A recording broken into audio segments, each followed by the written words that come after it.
West Garo Hills Deputy Commissioner today, August 29, has issued strict orders with regards to 6 days night road blockade called by the NGOs from August 29 to September 3rd with the following directives.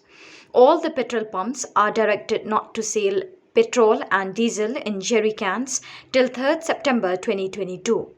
All garage and workshop owners are directed not to keep the tires in open space but to keep all the tires inside the garage.